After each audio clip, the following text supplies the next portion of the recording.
Tapi bohong. Aku hanya memikirkan satu peraturan penting. Kenapa kau lakukan hari ini kalau kau bisa melakukannya besok? Few moments later.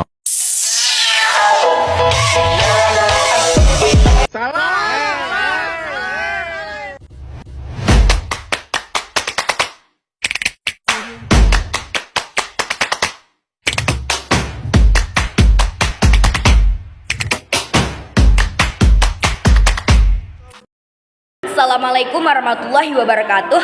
Saya Rifka Zulwanafisah dari kelas 9F.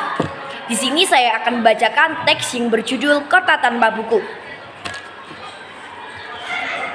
Pernahkah kau ke toko buku, perpustakaan, atau taman bacaan? Tidaklah kau merasa istimewa ketika berada di dalamnya? Di sekelilingku ada berbagai tokoh dari dunia nyata dan khayal, tempat yang pernah kau kunjungi dan yang belum. Informasi dan cerita dari masa lalu, masa kini, dan masa depan. Semua berpadu, semua berada dalam genggamanmu. Saat berada di antara buku, tidakkah kau merasa menjadi raja dan ratu?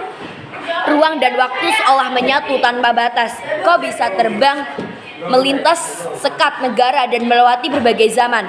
Kau bisa menyelam ke dalam samudra, melayang di angkasa, bercanda dengan aneka satwa, dan berkelana di tengah padatnya kota, juga di rimba raya. Kau tahu, buku adalah jendela dunia, kunci pengetahuan dan pintu wawasan. Muhammad Hatta, sang proklamator, berkata, "Aku rela dipenjara asalkan bersama buku, karena dengan buku aku bebas." Melalui buku, manusia terbebas dari ketidaktahuan. Tempat-tempat yang dipenuhi buku adalah harapan berkembangnya pengetahuan dan wawasan. Apa jadinya jika kota tanpa buku, pantaskah dia disebut kota? Di kota itu mungkin kabar datang dari sumber lain, dari koran, televisi, atau internet. Mungkin informasi dan cerita datang dari cerita nenek moyang, bagai dongeng-dongeng sebelum tidur. Irama warganya pun tiada beda. Bangun pagi, bertebaran di muka bumi untuk berbagai keperluan, untuk kembali pulang siang atau sore harinya. Setelah itu mereka berangkat tidur dan memulai lagi hari berikutnya. Semua serupa.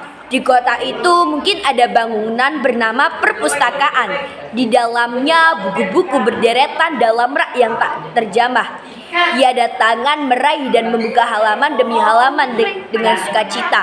Mungkin juga ada tumpukan buku di sudut-sudut sekolah yang sepi dan berdebu.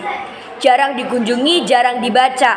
Buku-buku di sana tertengok tanpa nyawa. Bagaimana dengan kotamu?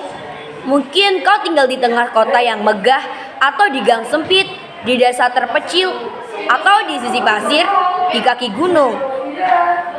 Adakah perpustakaan, taman bacaan, atau toko buku di dekat rumahmu? Jika ada, apakah tempat itu menjadi wadah berkumpulnya anak-anak dan warga? Menjadi pusat berkembangnya wawasan dan pengetahuan? Atau hanya menjadi pajangan? Maukah kau menjadi orang yang menghidupkannya? Kau bisa mengunjunginya dan mengajak teman-teman membaca dan berbagi cerita di sana. Jadikan tempat itu sumber kegembiraan dan pengetahuan. Jika tempat itu belum ada, maukah kau menjadi orang yang mulai menghadirinya?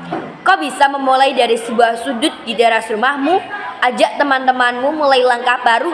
Jangan biarkan waktu berlalu tanpa buku. Siapapun dirimu, bersahabatlah dengan buku. Dia akan menjadi teman sejatimu sepanjang waktu. Sekian dari saya. Wassalamualaikum warahmatullahi wabarakatuh.